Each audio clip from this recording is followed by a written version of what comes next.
That music makes me feel old. How are you guys all holding up? I was a little worried. There wasn't enough cookies or caffeine at the last break. It said coffee break, but it seemed to be sans coffee.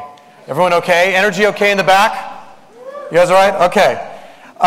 So I am thrilled to be here. I met Patty at a party in San Francisco, and he said, you should come out. I want you to be part of this summit. And I said, yeah, okay, maybe. You know, it sounds really interesting. And he sent me an email and told me all about it, and I'm just thrilled to be here.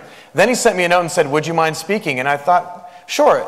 You know, maybe I could put something together that would be of use. And then he said, you're the keynote. And then I was just terrified. And hearing all the great speakers that have come on before me today, I am now humbled and terrified. So basically, my aim here today is to talk about managing now. And I'm hopeful that in addition to reviewing gratuitous stats about Zynga, that I can teach you a bit about managing people and what I've learned. So in my experience of a few failed startups and then one rocket ship, I had this experience where we got to about 500 people, and then all of my sort of Slumdog Millionaire moments where I could think back on something that happened to me in the past and use it in my present, all that was gone. Like, too much success and like great problems to have, but I had no idea what to do. So I had to turn to books to find analogs, and I had to talk to other giants in the dot-com space and successful entrepreneurs to find the way. So I'm hoping that I can distill this information down into something that you guys could use in your own businesses. So you're going to get a little bit on managing people. You're going to get some of Zynga's secret sauce and some cocktail facts that you can use at work, and people will be like, God, how does he know that? Or, it's good stuff. So what is Zynga? How many people here have played a Zynga game? I love it. There's no shame in this room. We just launched a new one called Empires and Allies.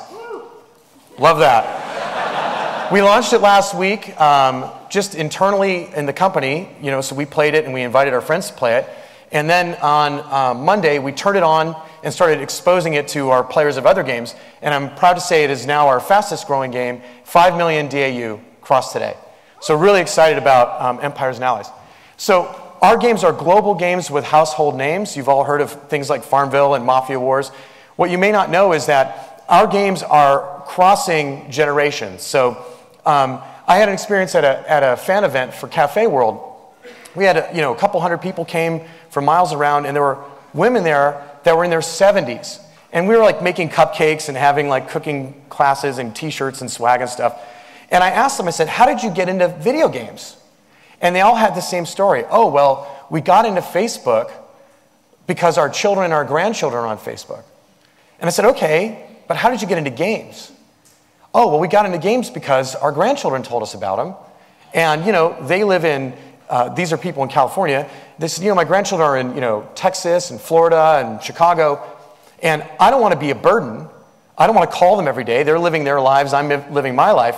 But I just love to log in, visit their cafe, spice their dishes, and give them some little gifts. And then they do the same in kind.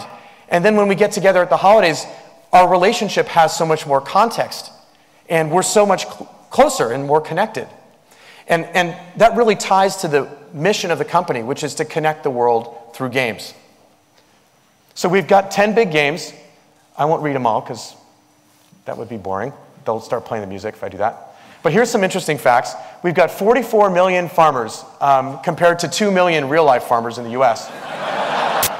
There are 500 million acres of virtual farmland that have been farmed, and 15 billion sheep sheared, and 20 billion trees planted in Farmville.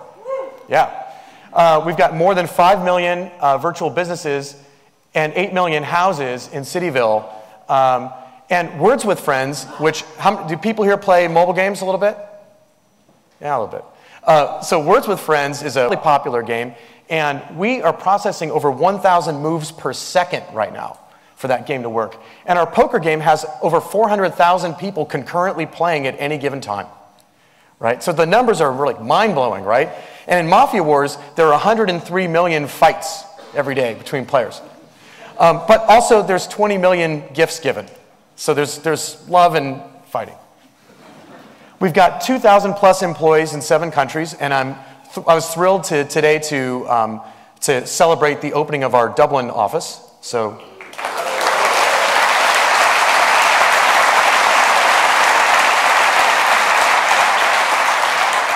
And just I'll call out that the IDA was instrumental and incredibly helpful throughout. So,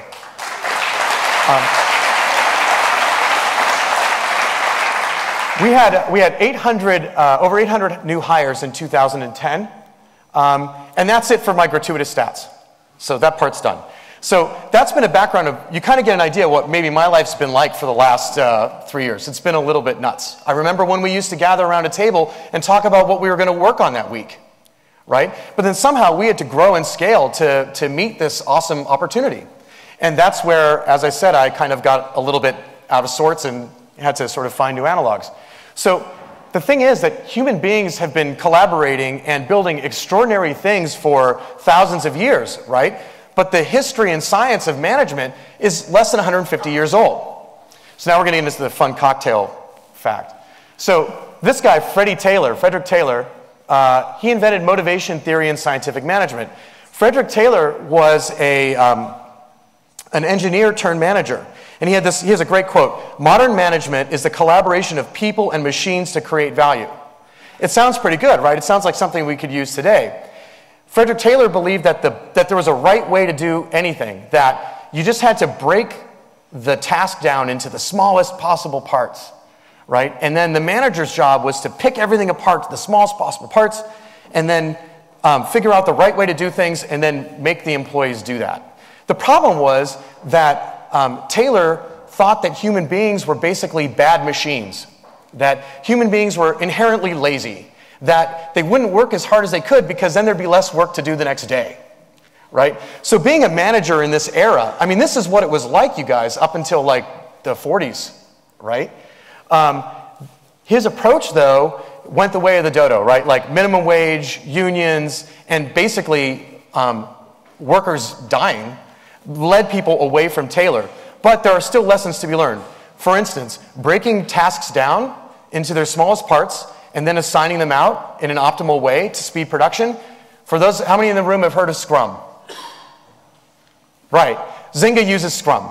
And we use it in an entirely collaborative and creative way to build our products and bring them to market very quickly. We release new products in our games every single week, right? I mean, product features that 80% of our users experience. We do that every week, and we use Scrum, and you guys should too.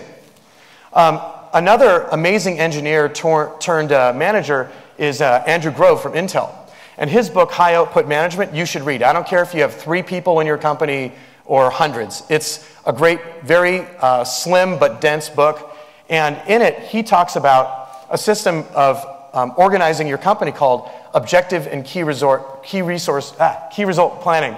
Basically, it's a methodology that ensures that your company is focusing on the same important goals throughout the whole organization, right? So your objectives to make this work, you have to have sort of a BHAG, like a big hairy-ass goal objective that everyone in the company can get behind, like connecting the world through games. You want to set measurable stretch goals, a limited number of goals that are kind of time-boxed and related. And then I'm going to just go ahead and hop into an example. So let's say that I owned a sports team and I hired Patty to be my general manager. I might say, hey, Patty, your objective is to make money for me, the owner, right? And to do that, your key results would be win Super Bowl, fill stands to 88%.